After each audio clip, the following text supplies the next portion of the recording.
In this Fashion Classics, the year is 1999, and we'll see the impact design innovators had on Milanese fashion. We'll explore a Versace exhibit and experience Donatella Versace's provocative designs. Then go into the front row for an intimate Fendi showing and celebrate Karl Lagerfeld's photography. At Gucci, Tom Ford celebrated his American roots. Visit with 80s runway muse Pat Cleveland and discover the softer side of Jill Sander. I think fashion is the way you express yourself. Gianni Versace expressed himself by melding textiles and themes. In a tribute to his love for fabrics, the Antonio Ratti Foundation sponsored 2 exhibits in Italy in 1999. One focusing on materials, the other on his ideas.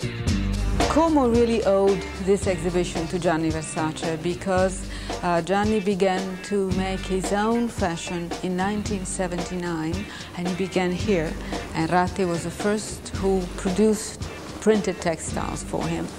And Versace has been ever since the stylist who's produced most printed textiles. He's the one who used all the printing possibilities at most. He treated silk as if it were animal skin. He was fascinated by animal skin and by the woman as an animal. And you have all the different phases of his experimentation. Another landmark of Versace, mixing 4 or 5 different inputs, and the result is new. He reinvents, he knows the past, he brings in the past, and he mixes it in a way that is new and that is his. There is always modern art involved in his working. He took pop art, naturally, this is the famous Andy Warhol, and he would make it into a textile that then would become an evening gown, a very slim, embroidered and studded evening gown. So always surprise, always excess in decoration. The roles of man and woman are always exchanged in Versace's fashion, in Versace's idea of image. The exchange of clothes, volumes, types, materials, colors, exchanging roles in life. We could say that was one of the main themes, definitely. He had to touch it, he had to take it apart. He had a very sensuous type of relationship with material.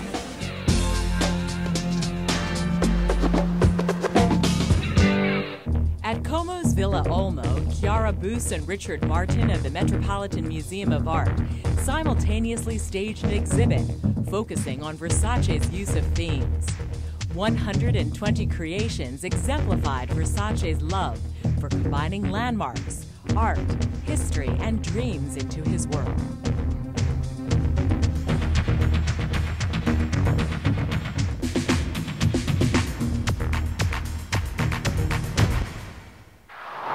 Welcome to the Versace Dome. London is very Versus for me, as New York is very Gianni Versace, as Istante is more Europe. After Versace's death in 1997, Donatella continued the house's legacy, a love of fabric as it embraces modern women.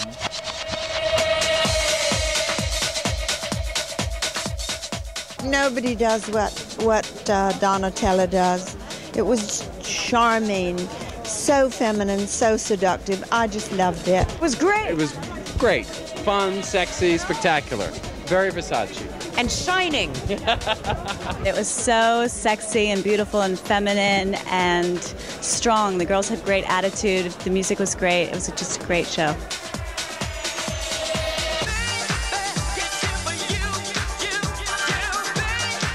With the lighting, the lasers, you get to create. That's what we did. We created a club effect. And then with the clothing, it's sort of like it plays off each other. I thought the girls looked great, the hair and makeup. It was very sexy and yet very pastel-y for Versace. We had looked at all the fabrics and seen a lot of pastels, so it's just a contoured eye, a very good eye that made the eye look large. and then a really natural gloss skin. It's a modern take on a Veronica Lake.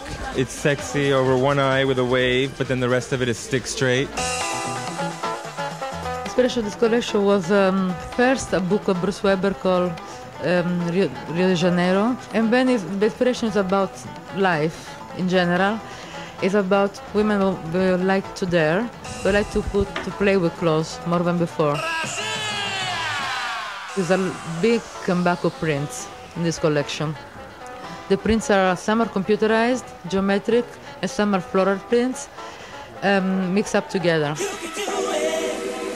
Beautiful sand beach through a color length. So that was my inspiration for the colors. The silhouette this season, as always in this house, is very tight, very fitted, but at the same time comfortable. It's not about one item of the wardrobe, it's about many different things and play with them. At the Estante presentation that season, viewers got a close-up look at Donatella's definition of a woman's sensuality. We like to dress all the women, not only the fashionable women, so that's why Estante exists. The clothes are perfectly cut. No, they're very simple in a way, but they have the modern twist that all the women need. And the Versus collection proved that Donatella had her eye on the scene. Versus is a collection who looks at the younger crowd. My inspiration for Versus is very, very much rock and roll, very much young girls in the club with attitude. I try to create, but having my feet very on the ground.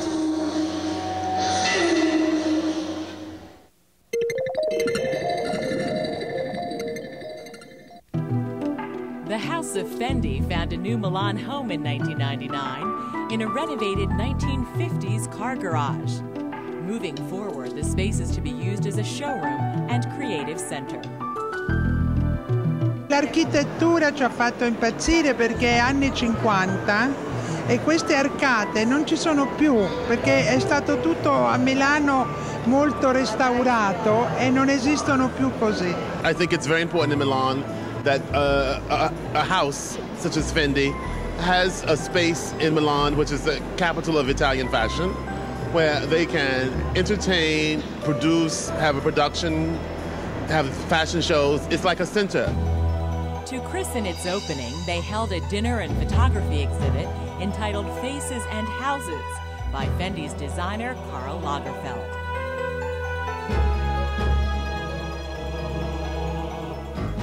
We opened doing an homage to Karl Lagerfeld photos work. Karl is a photographer for many years, so we decided to put a lot of photos with different moments. There are faces, people, fashion, and also houses, because he likes architecture very much. I think that his landscape pictures are very, very evocative of Karl's whole vision of the world. They're quiet, and at the same time, they have something that may be slightly disturbing. It's not dark. I love his sense of taking pictures of architecture, landscapes, trees, the edges of roofs, the edge of a building. I think they're very beautiful. They are mine, but some of them, because I had never time to go there, I left them, I sold them. So, in fact, some of them are like souvenirs, because they don't exist any longer. They were sold, people have furnished them differently, but for me, they live in my mind, and that's enough. Karl Lagerfeld did the most extraordinary series of photographs that are behind you that you might want to shoot, that look like, you know, somewhere between a dream and a reality, but it's a dream of the Bauhaus. Everything he touches, everything he feels, there's so much he has to say. And you can see it from picture to picture. They are modern faces, and they express the modernity of what I think fashion, life, and attitude should be. They give the modern energy. I love working with Karl as a photographer because he shoots at nighttime, which is, I'm a night owl, and I always stay in his house when we shoot, and he just comes and wakes me up and says, okay, ready to work? I'm like, okay, sure. For the Fendi presentation, a more intimate setting prevailed.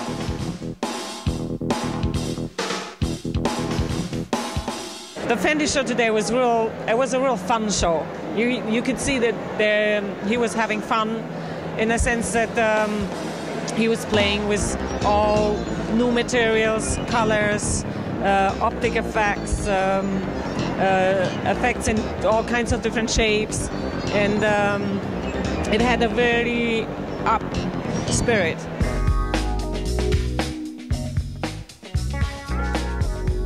Most important thing about the color, those overlong floating things, the new materials you can cut without even a seam. You know, those things open on the side. You know, that was knitwear. It was surfer rah-rah. It was extraordinary. He's just taken this turn, okay, we're at the edge of, you know, the third millennium. Let's have fun with what's happening now. Coining the phrase crisscross dressing, Karl showed that sex didn't matter. I called it crisscross dressing because some of the elements came from men's fashion, but some came from women's fashion. But today, in fact, everybody can wear everything. If I would say only cross-dressing, then it would be limited. But crisscross dressing means a shirt is a shirt, and a skirt is a skirt, and a pair of pants a pair of pants. You can wear as long as you do legs and 2 arms, huh? Whatever you are. In what was the current Fendi campaign, Lagerfeld put his gender-bender philosophy into print. It's pretty good, man. It's just put on a skirt, look like a girl. It's my andrologist look, you know. But it's beyond dress. Karl is beyond fashion. He is beyond fashion. He has always been. He's somebody who's very in touch with his feelings, so that there's a sense of kind of cleansing and purity in his designs, which I think should touch a lot of people.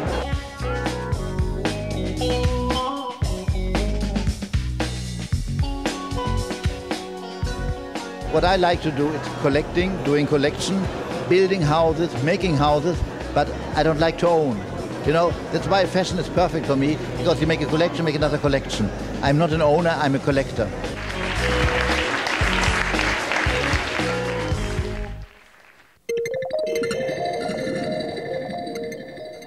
The excitement around Gucci never stopped.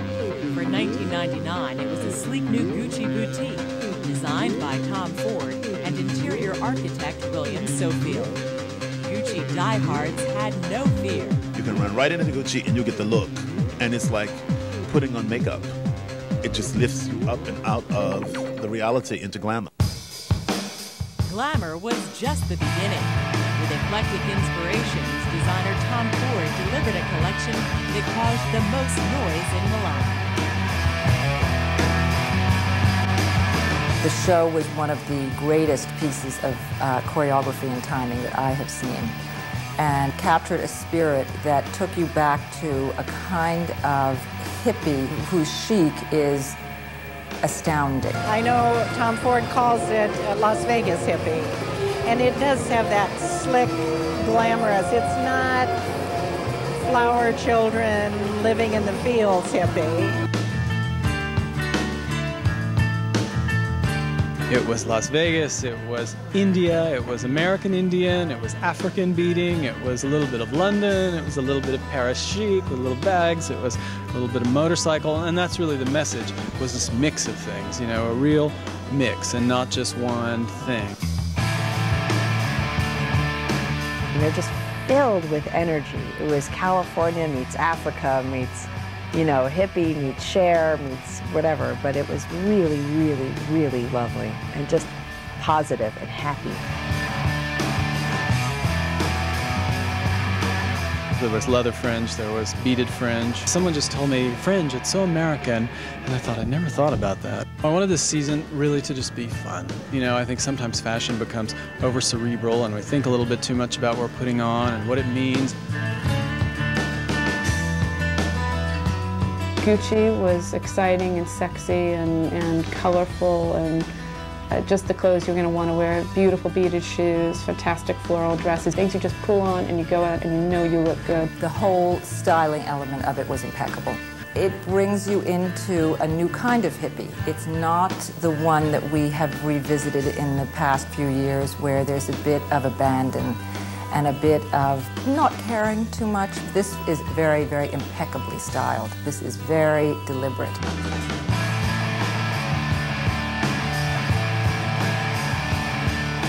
I wanted to bring some life back to this collection and, make it fun, make it really something that people wanted to wear.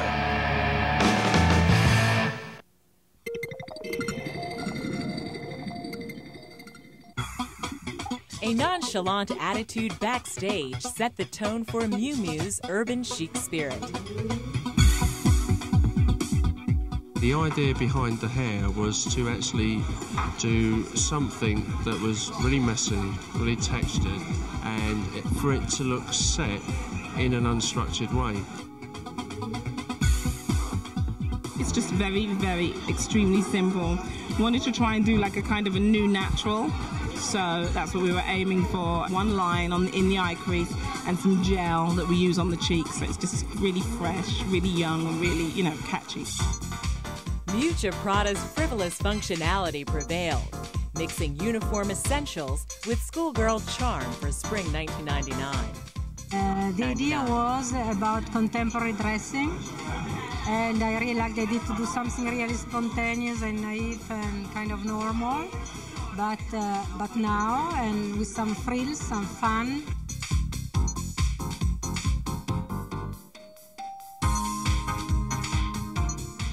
I started a few seasons ago to discovering this really interesting fabric, very often heritage from sport.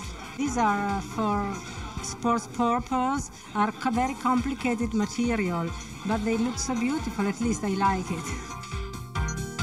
She's known for her must-have shoes, but that season, Miuccia's body pack was the accessory. I think in a weird way, it's something that the Italians can do that the Americans would never do. Like we don't really take sports things so tongue-in-cheek, and performance fabrics, we take it really seriously. And she, threw like a backpack strap that had absolutely no function at all, into pieces clipping right in front. I mean, I thought it was great.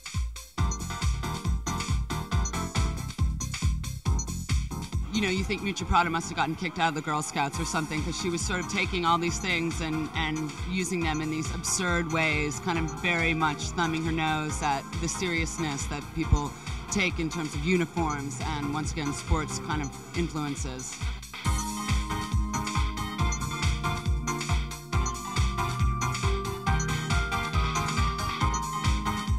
I really design for no one. I really design in terms of thinking what is good, but not thinking a person, because I think that any person could wear anything if they like it.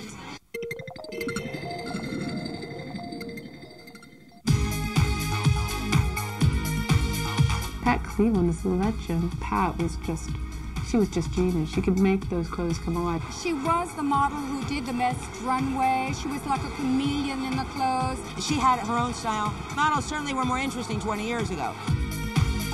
If Studio 54 marked an era in the diary of metropolitan living, it was Pat Cleveland who defined the times as the modeling world's ultimate muse. To be on the runway, first of all, is a blessing. And it's a blessing, it's a kiss in a way. It's a kiss from the designers. I was able to work for Halston, and he really gave me the limo life, I must say. My feet never touched the ground. Photography for me was a very lonely thing, because it was just a camera in my face, and I was more interested in being with people and theater. I think when you see a show, I think you go there to escape mundane things. I've met so many great people. Martha Graham used to come always to fashion shows at Halston. Every time I finished the runway, she'd always say, "Dear, please stay as you are. Please stay as you are. Never lose what you have." When you can work in a profession that brings out your best, that's the one you should go for. Although she takes an occasional step into the fashion arena, Pat has settled into family life in the picturesque Italian town of Stresa. This is my gang here that I spend most of my time with. My husband, Grandma. Paul von Ravenstein, Noel Theodorus, William Maria von Ravenstein, Anna Patricia Ladybird von Ravenstein, and this is my family. The tranquil setting provides the ultimate backdrop to her creative endeavors. It's always been in my heart to write poetry because my life has always been sort of like poetry. No longer in the dark, living with hatred or fear. I want this light to grow from year to year. And I've always written children's things because I love children. I get most of the inspiration from watching the children and when they squabble and fight. First the story, and then all the drawings. I make hundreds of drawings. Right now I'm working on this little character here. He's a little ant. He's tiny, and he's very full of wisdom.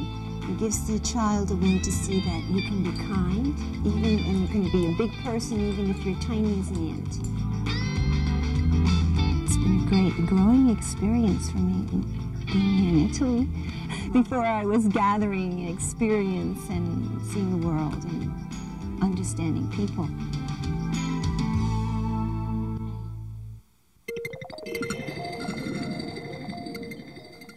Jill Sander is definitely a modernist and a minimalist who's branching out. For her last collection before the new millennium, Jill Sander created a collection that was pure femininity. We had Jill Sander, who showed us a beautiful collection instead of a hard collection, like soft and pretty clothes and dresses, which is interesting for Jill Sander.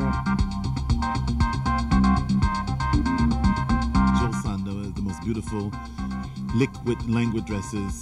The dresses, I thought, looked very directional, and instead of just another sleeveless sheath, these were interesting dresses and yet simple. Through the use of seaming and darting and low armholes, and she just manages to make minimalism ready to go on. Brilliant dresses, a brilliant mix of sport styling, anoraks, drawstring pants, and really sophisticated fabrics. Absolutely stunning.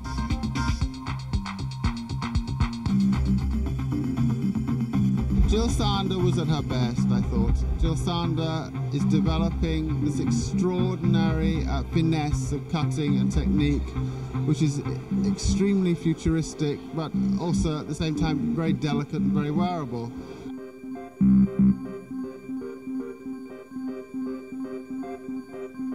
I love Jill Sander. I think she's one of the most interesting designers around.